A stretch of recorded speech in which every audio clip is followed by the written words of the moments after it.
My sister blamed me for wrecking Dad's car. My parents kicked me out at 16 and spent $200K on her. But when my grandma died, they sued for my house. I exposed them in court, and now they live in a miserable apartment. I'm 34 years old. I work in construction since I was 17. And honestly, I never thought I'd end up in court suing my own parents over my house. But here we are.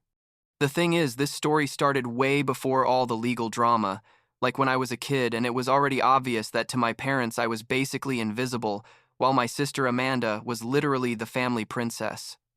I don't know at what exact moment it became so obvious, but what I do remember perfectly is that every time something went wrong in the house, every time something broke or disappeared, guess who was the automatic culprit?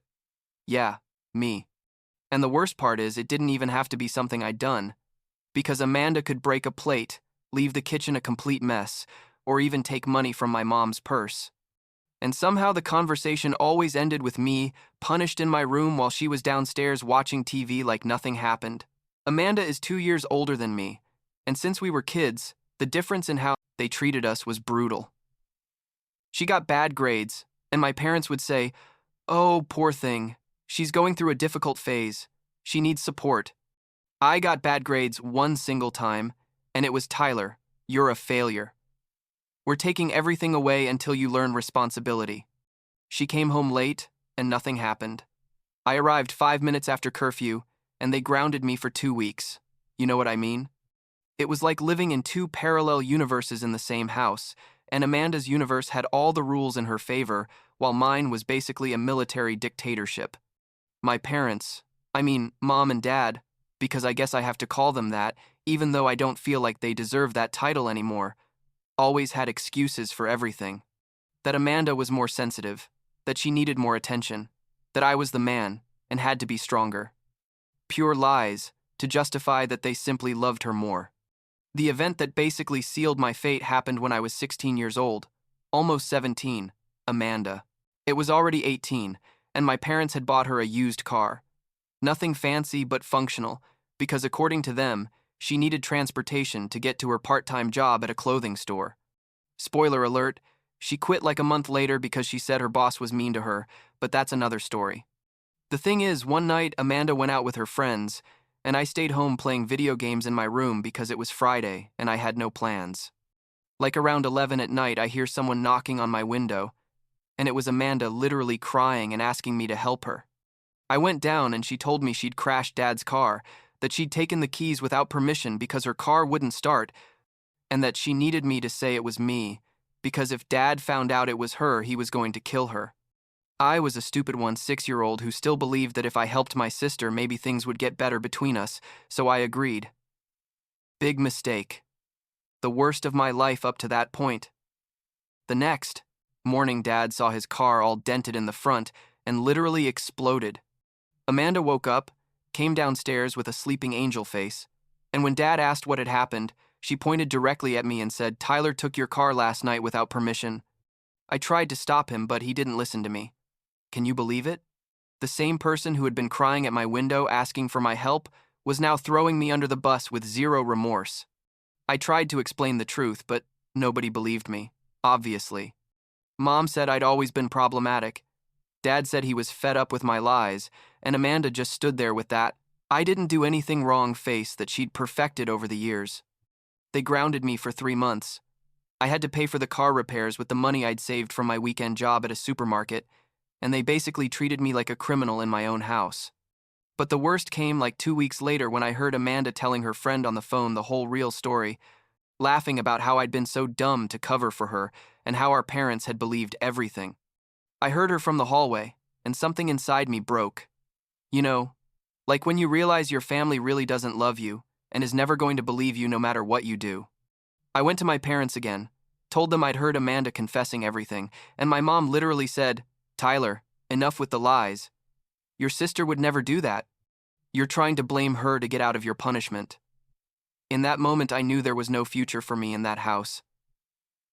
Every day was a battle, every interaction was tense, and I honestly just wanted to disappear. I started spending more time away from home, worked overtime at the supermarket, stayed at the library even when I didn't have homework, anything to not be there. My parents interpreted it as rebellion, and more proof that I was the problematic son. The straw that broke the camel's back was when Amanda organized a party at the house while my parents weren't there.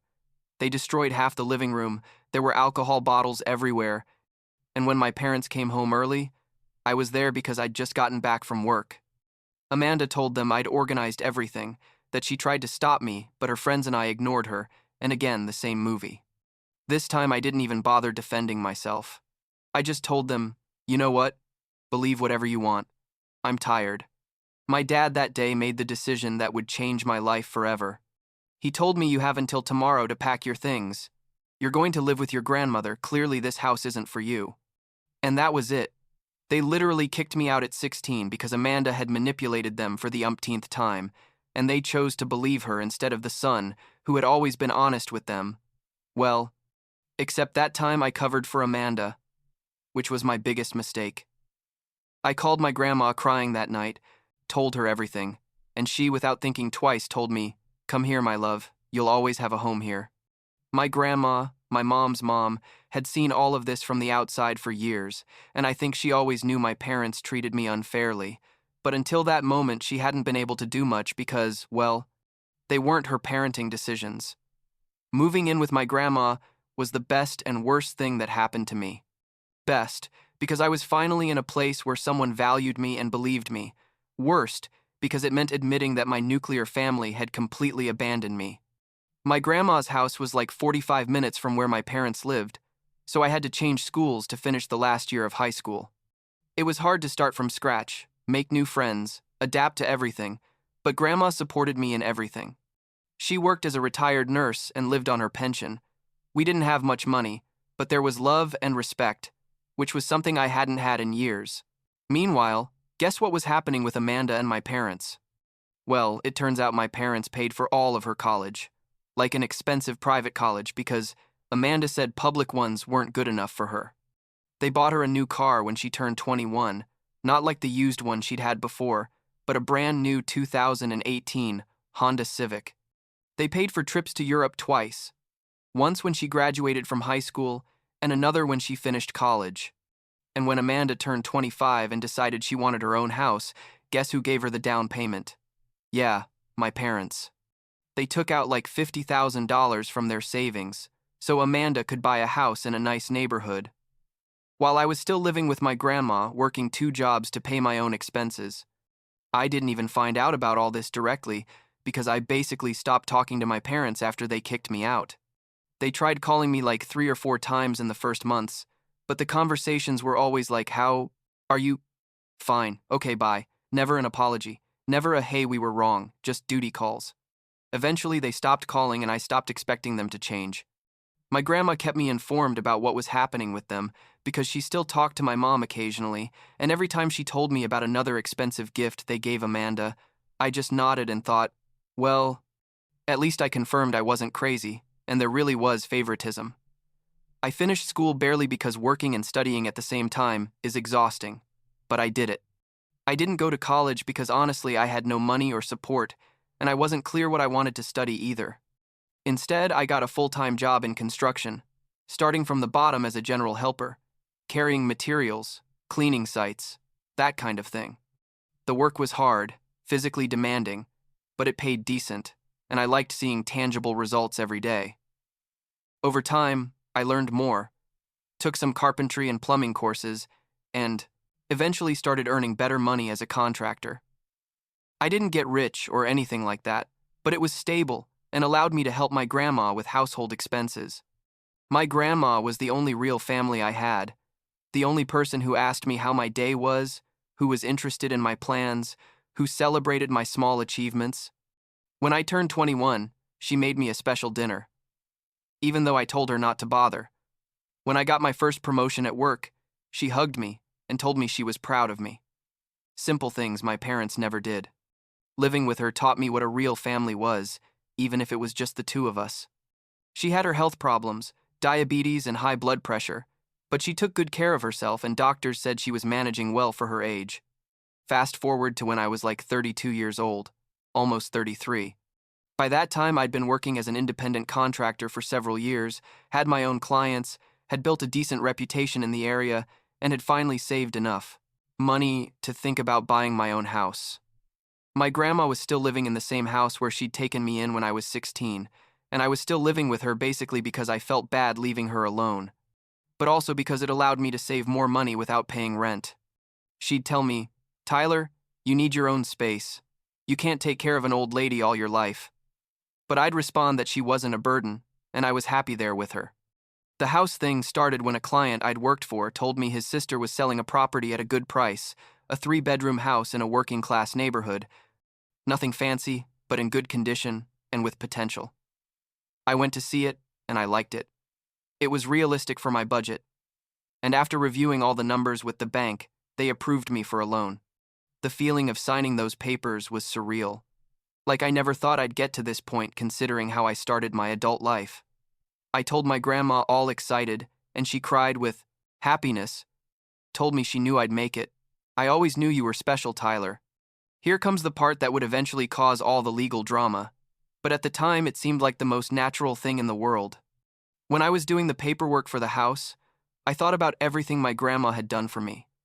How she'd saved me when my parents abandoned me. How she'd been my only real family for over 15 years. I wanted to honor her somehow, let her know that everything I'd achieved was thanks to her. So I talked to my grandma and told her I want to put your name on the house deed too. Not because you need to pay anything or because it's yours, but as a symbol that without you I wouldn't be here. She refused at first, saying that was my house and my achievement, but I insisted, told her it meant a lot to me, and please accept. In the end, she agreed, and we put her name on the papers along with mine. Technically, we were co-owners, although in practice I'd paid 100% of the down payment with my savings. I was paying 100% of the mortgage every month with my money. I'd done everything. It was purely a symbolic gesture, a way of saying thank you, Grandma, for being my family when nobody else was. We moved into the new house together. She took the master bedroom, because I insisted she deserved it. I took one of the smaller rooms, and we converted the third into an office and guest room. Those were 2 beautiful years there, the best years I remember. I worked hard during the day and came home where my grandma had prepared dinner. We watched TV together, talked about everything and nothing. Meanwhile, Amanda's life wasn't going as well as my parents had planned. I found out from my grandma that Amanda had lost her house, like complete foreclosure because she hadn't paid the mortgage in months. Apparently, Amanda had quit her job because, according to her, it was too stressful. Her husband had also lost his job, and they basically lived off credit cards until they couldn't anymore. The bank took the house, and they had to move to a small apartment. My parents obviously tried to rescue her, gave her more money, but they'd already spent so much on her over the years that their own savings were almost empty. The irony of all this didn't escape me. Like the golden child who received everything eventually lost everything, while the forgotten son who had to manage on his own was finally stable. My parents at that point were like 60 and 62 years old, close to retiring but without enough saved because they'd spent everything on Amanda. My mom was still working as a secretary. My dad was in sales. And they were basically financially stressed for the first time in their lives. Grandma told me that my mom had called her crying, saying they didn't know how they'd survive in retirement, that Amanda had disappointed them, that they wished they'd been more careful with money. Part of me felt satisfaction hearing that. I'm not gonna lie, because it was like they were finally seeing the consequences of their decisions. But another part of me just felt sadness about all the waste, all the damage they could have avoided if they'd simply been better parents. Then one day, totally out of the blue, I get a call from my dad. We hadn't talked in like 5 years. Our last contact had been a dry text message on my 29th birthday, where he wrote, "Happy birthday," and I responded, "Thanks." This time he called and sounded weird, like nervous or something. He asked me how I was, what I was doing, if I was still in construction, basically trying to make small talk. I was responding in monosyllables because honestly I didn't understand where all this was going. Finally he asked me if it was true. I'd bought a house. I said yes. And he said, "Oh, that's good, Tyler. We're glad you're doing well." There was an awkward silence, and then he dropped the question. He'd been preparing the whole call. "Tyler, your mom and I are getting old, and the house where we are is getting too very expensive to maintain. We wanted to know if there's space in your house for us. We could help with some expenses, and it would be good for everyone to be together again." I stayed quiet for like 10 full seconds, processing what I'd just heard. These two human beings who had kicked me out of their house at 16, who never supported me in anything, who chose Amanda over me 1,000 times, who never apologized or acknowledged their mistake, were now asking me to let them live in my house because their favorite daughter had drained them financially and they had no plan B. The audacity was impressive, like Olympic-level audacity. I told him, "Dad, I don't think it's a good idea. My house is small, and Grandma and I already live here. There's no space." He insisted, saying we could make it work. That after all, we were family and family supports each other. I almost laughed at that last part. Almost asked him where that family feeling was when they abandoned me. But instead I just said, "I'm sorry, but the answer is no," and hung up. My mom called 2 days later with basically the same pitch. They probably thought if she tried, I'd give in. I told her the same thing. "No thanks. There's no space. Goodbye." She started crying on the phone, saying we were her family, that she was my mother and deserved my help, that how could I be so cruel? I responded as calmly as I could. "Mom, you kicked me out at 16. You never helped me with anything after that. You gave everything to Amanda, and now that she can't help you, you remembered you have another son. But it doesn't work like that. I'm not your backup plan." She kept crying, and eventually I hung up because the conversation wasn't going anywhere productive. I didn't hear from them again for like 6 months, and honestly, I thought it was all over. My grandma by then was more delicate health-wise. She was 83 years old, and although she was still mentally sharp, physically, she was wearing down. She started needing more help with basic things. I hired a nurse who came 3 times a week, and the rest of the time I took care of her. They were difficult months watching her deteriorate, but they were also special because we spent a lot of time together talking about life, her memories, how proud she was of me. One December night, like a year and a half ago, Grandma died peacefully in her sleep. The doctor said it was her heart, that it just stopped without pain. I found her in the morning when I went to bring her coffee like I did every morning, and she looked so peaceful that for a second I thought she was just sleeping deeply. The funeral was small, some of her church friends, some neighbors, and me. My parents went, which surprised me, and Amanda showed up too. None of them talked to me during the service. They stayed on their side of the room, and I on mine. After the burial, my mom approached me and said, "We're sorry for your loss, Tyler." Grandma was a good woman, and I just nodded because I didn't trust my voice to respond, without breaking. I thought that with Grandma's death, at least that chapter was closed, that I could move on with my life and continue no contact with my parents and Amanda. But life had other plans. Like 2 months after the funeral, I receive a certified package at my door. Inside were legal documents, a formal lawsuit from my parents against me.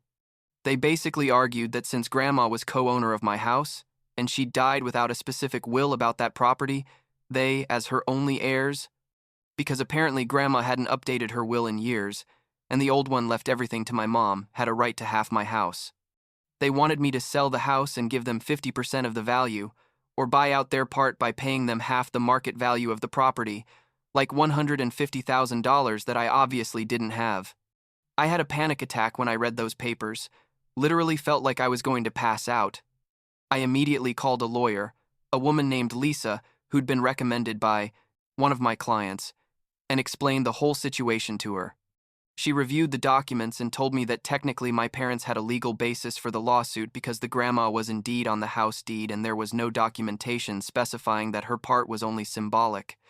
I explained to her that I'd paid for everything, absolutely everything, that I had all the receipts, all the bank statements, all the proof that it was my money that bought that house. Lisa told me that would help, but it would still be a complicated legal battle. The next months were a nightmare. We had to go to mediation first, which is like a step before trial where a mediator tries to get the parties to reach an agreement. My parents were there with their own lawyer, an arrogant guy who acted like I was robbing them. Amanda wasn't directly involved in the lawsuit but had come for moral support from my parents. The mediator explained the situation and suggested maybe we could reach an agreement where I'd pay them a smaller amount than the $150,000, like $50,000, and that way we avoided trial.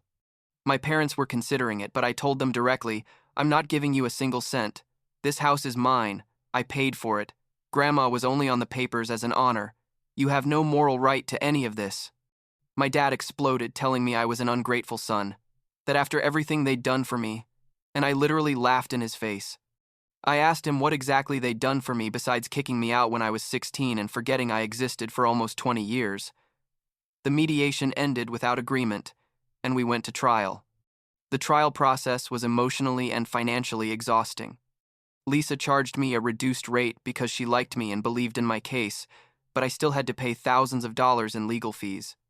We had to compile all the evidence, every mortgage payment receipt, every bank transfer, every document that showed I was the only one who'd financed that house.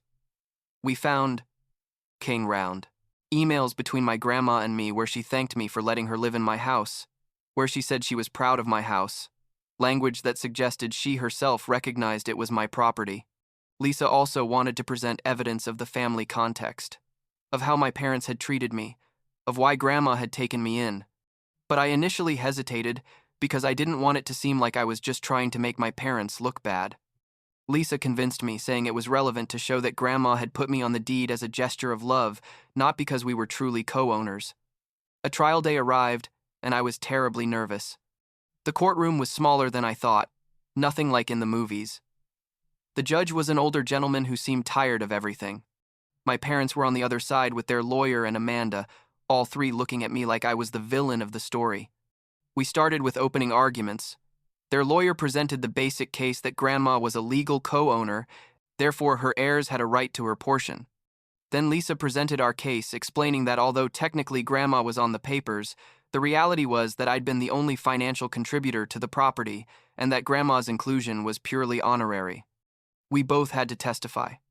I took the stand and told my story. From when they kicked me out at 16 to buying the house, Lisa asked me questions that allowed me to explain everything in context. It was horrible having to relive all that in public. Talk about how my parents abandoned me, how Grandma saved me, why I put her name on the house. When my parents' lawyer cross-examined me, he tried to make it seem like I was exaggerating my story, to gain sympathy.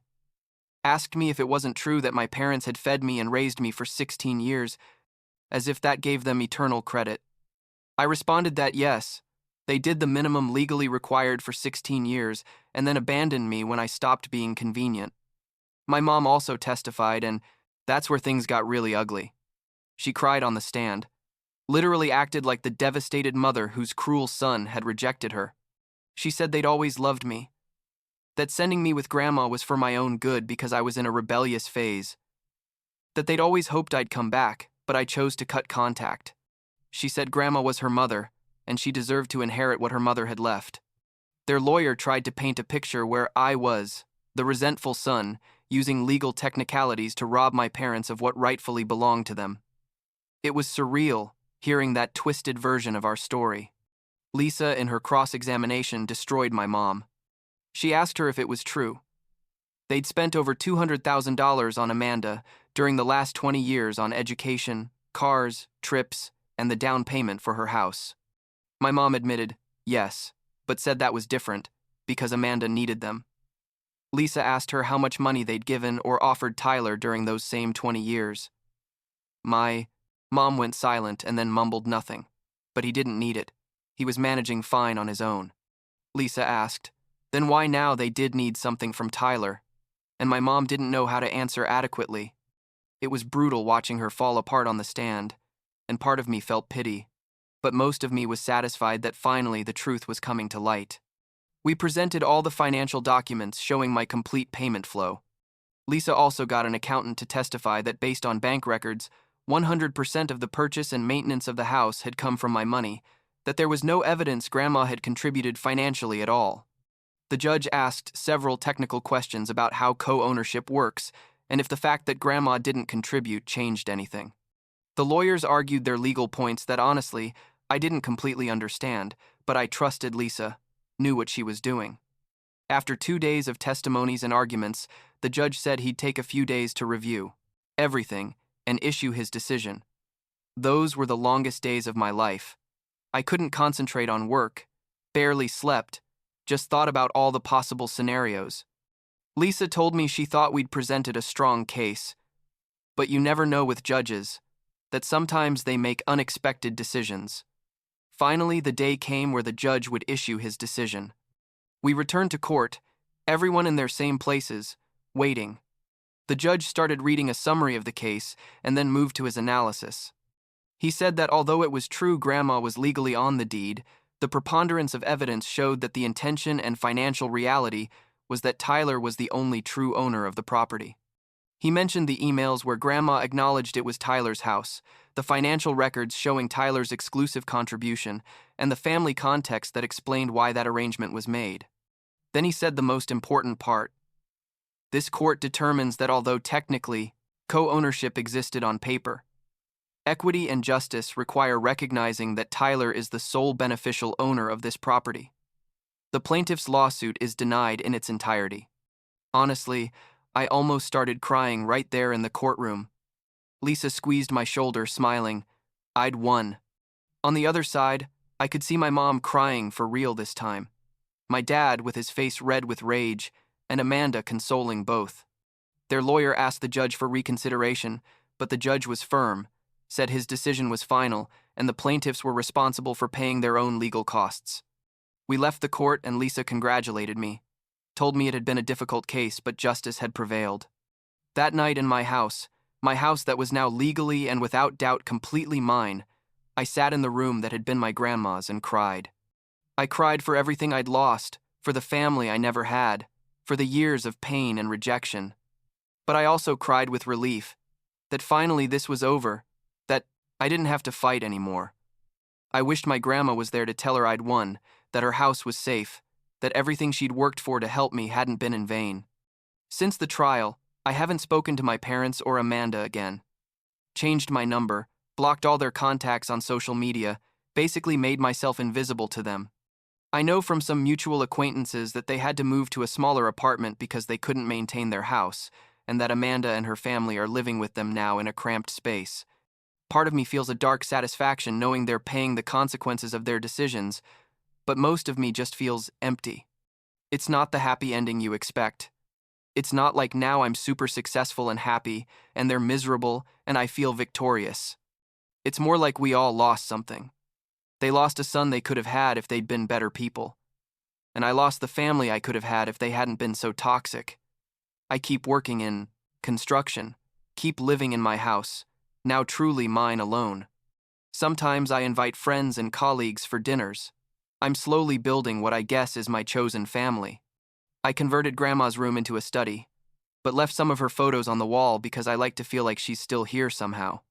The other day I was fixing a loose board on the porch and thought about everything that had happened to get here, and I realized that despite all the pain and shit, I made it. I built a life, bought a house, stood firm when they tried to take what was mine. My grandma would be proud, and at the end of the day, that's what matters.